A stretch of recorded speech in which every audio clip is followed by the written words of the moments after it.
السلام علیکم ګرانو دوستانو. نن به زه تاسو ته 11 بهترینه افغان لوبغاړي وښیم چې باید دغه 11 لوبغاړي د افغانستان لپاره چې څلورمه 50 اوریزه لوبه ترسره کیدونکې ده د افغانستان لپاره لوبه وګټي.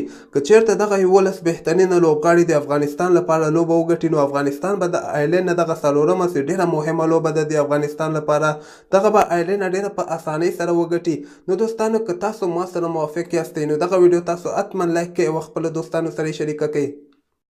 نو دوستانو اول خو به زه تاسو ته ووایم چې بعضې ملګري وایي چې کرکټ د چانس لوبه د افغانستان چې هغه آیلینډ نه چې کومه درېیمه 50 اوریزه لوبه وبایلله ډېر دوی فکر کوو چې دغه د چانس لوبه ده. خو دوستانو زه به تاسو ته ووایم چې کرکټ بیخي د چانس لوبه نه ده، خو موږ په ویلی شو چې 20 اوریزې لوبې چې کومې دي دغه د چانس لوبه ده، ځکه دې کې نه معلومیږي هر یو ټیم یې ګټلی شي، ضعیفه نه ضعیفه ټیم مضبوطه ټیم نه لوبه ګټلی شي.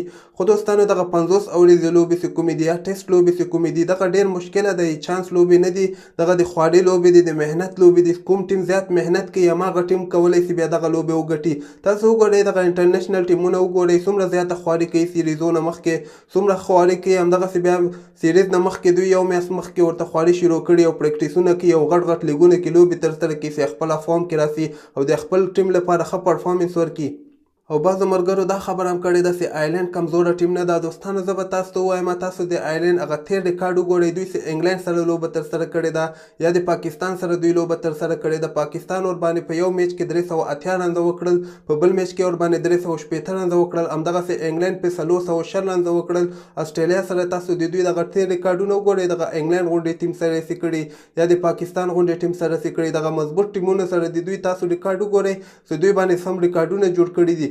مخکې آیلینډ ټیم چې تاسو به وایئ چې پاکستان یې وګټله دا مضبوطه ټیم و، هغه وخت کې د پاکستان ټیم او د آیلینډ ټیم چې کوم و هغه وخت کې د آیلینډ ټیم هم یو مضبوطه ټیم و، ځکه ورلډ کپ ته کوالیفای شوی و. خو نن سبا وخت کې د آیلینډ ټیم ډېر زیات ضعیفه ټیم ده او همدغسې افغانستان کولی شي چې دوی نه دغه لوبې وګټي. خو دوستانو دغه خبرې به پرېږدو ځکه دا خبرې دومره فایده نه کوي. دغه 11 بهترینه لوبغاړي به زه تاسو ته وښیم. که چېرته دغه لوبغاړي د افغانستان لپاره لوبه وکړي نو زه 100% کې ویلی شم چې افغانستان به آیلینډ نه دغه بقایه 2 لوبې چې کومې دي دغه به مو نه وګټي.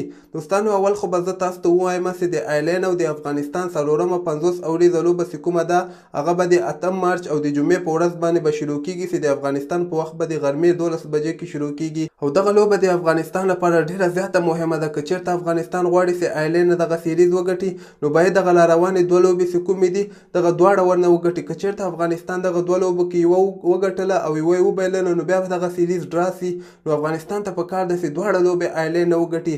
د دې وجه دا ده چې افغانستان که چېرته آیلینډ ورنه یو لوبه وګټي نو افغانستان به 2 پوینټه کمیږي، همدغسې که چېرته افغانستان بیا آیلینډ نه 2 لوبې وګټي نو افغانستان ته صرف 1 پوینټ ورکول کېږي، ځکه آیلینډ ټیم رینکینګ لاندې ده او د افغانستان رینکینګ پاس ده. نو ځکه افغانستان ته ډېره زیاته ضروري ده چې دغه دواړه بقایه لوبې ونه وګټي او دغه سیریز خپل نوم باندې کړي. او دغه لوبغاړي به زه تاسو ته وښیم. دوستانو د ما په نظر باندې باید دغه لوبغاړي د افغانستان لپاره لوبې ترسره کړي. خو دوستانو که چېرته تاسو هم دغه سکواډ خوښېږي نو تاسو به دغه ویډیو حتما لایک کوئ او خپلو دوستانو سره به یې شریکوئ. دوستانو په دغه لوبغاړو کې حضرت الله زازی او اکرم علي خیل دغه دواړه به اوپنران. اکرم علي خیل یو ډېر ښه ځوان لوبغاړی ده، دی سلو لوبه هم کولی شي او تیزه لوبه هم کولی شي او وکټ هم نیولی شي.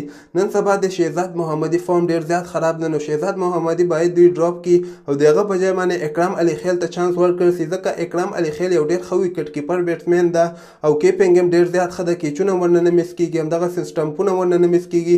شهزاد محمدي نه هغه تېله لوبه کې یو سټمپ هم مس او یو ورنه کیچ هم مس او همدغسې یو څو فوډې هم ورنه لاړې، نو دا به یو ښه فیصله وي چې د شهزاد محمدي په ځای باندې دوی اکرم علي خیل ته چانس ورکړي.